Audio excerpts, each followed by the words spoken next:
Hey y'all, so in this series of If I Bought This House, in this episode, we're going to talk about how to make an outdated home feel modern with no remodel needed. So if your home feels like it's still living in 1997, you're not alone.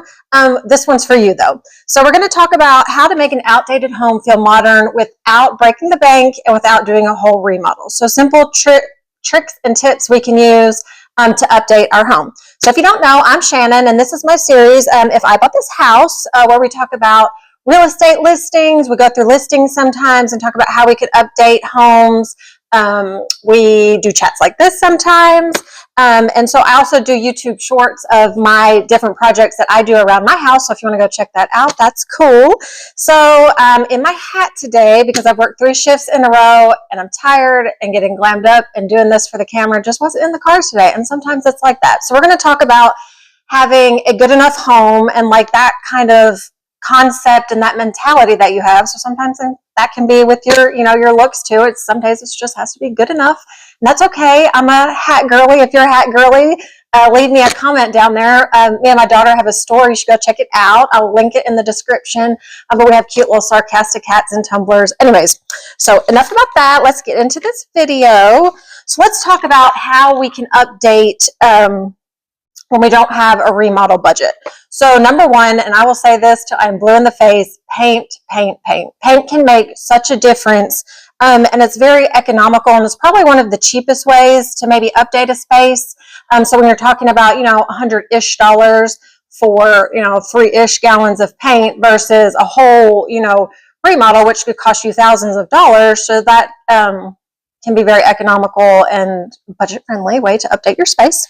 So let's get on. So I'm looking down at my notes because I don't want to forget anything, but I don't know if y'all have seen color drenching. So this was new to me. I haven't tried it yet, but I'm interested in trying. And if I do, of course, I will share it on here.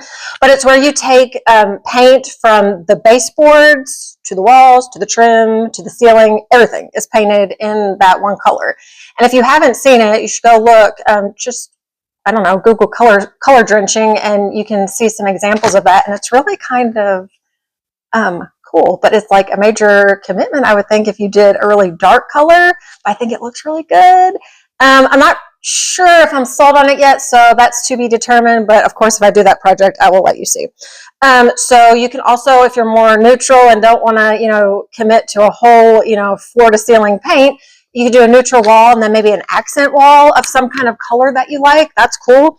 Lighter walls with a darker trim.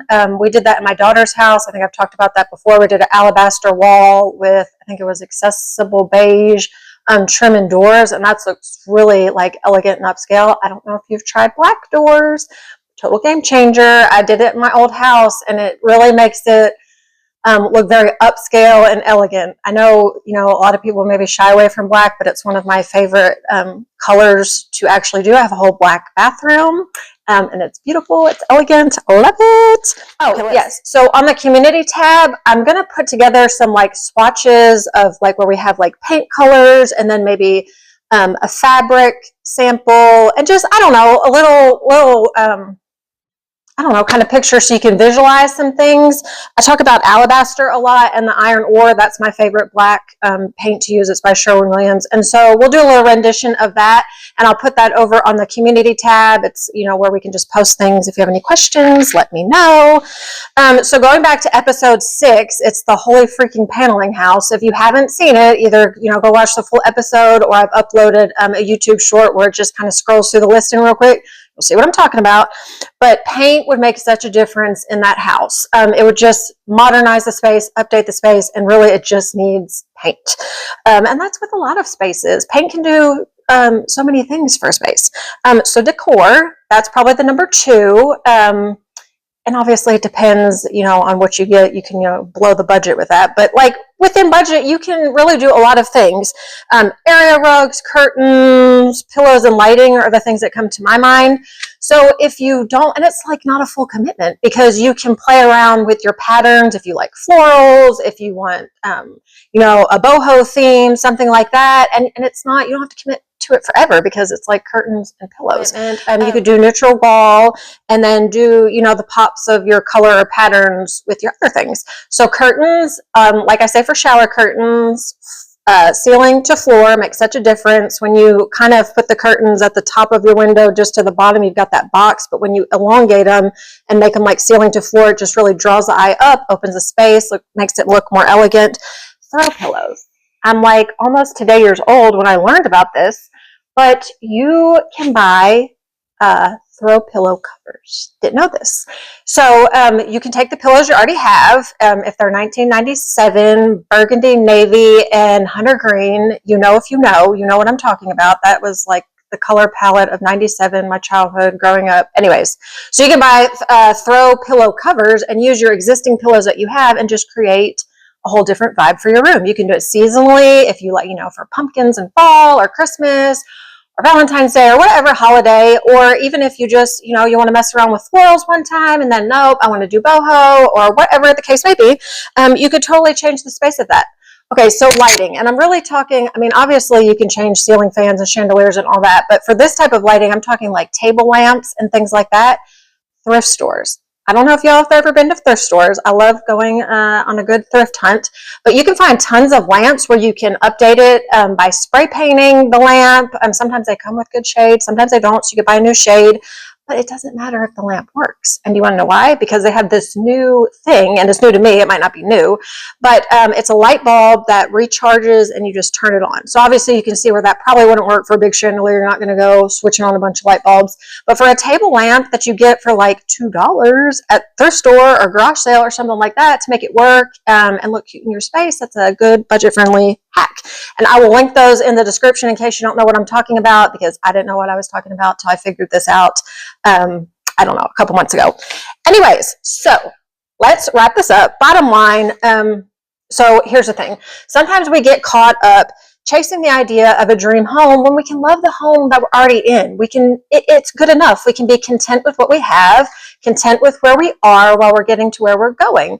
And so you don't have to do everything in one day. If you don't have the budget to lay down new floors or rip a wall out or whatever this year or whenever, that's fine. You don't have to. And it's okay. You don't need a new construction home to have a beautiful home. You can love the home that you're in and make the updates that are unique to you and things that you love. And it's just a reflection of you. And that's the good part and the amazing part, because you are unique and special. So let's see. So, I guess the major thing that I take away from this is that we live in a world of comparison. And I don't know if you've ever heard the saying, comparison is a thief of joy. So we're comparing, I mean, I do this all the time, I don't know, to the Pinterest boards and the perfect Amazon influencers and the perfect influencers on Instagram or whatever the case may be. By the way, they're not perfect. They're showing you the version of their life that they want you to see. We're all messy. We're all human. We all don't have that perfect home. We have lived-in homes. Most of us are normal, regular, schmegular people. We work. We want to have a beautiful space, and we do it as we can and as our budget allows, and we don't have to do the whole like kit and caboodle shebang, remodel everything all at once. We can take it one project at a time, one room at a time, and go from there. And that's okay. And that's great. So if this video helped and you like it, hit subscribe and follow for more, and I'll see you in the next listing. Bye.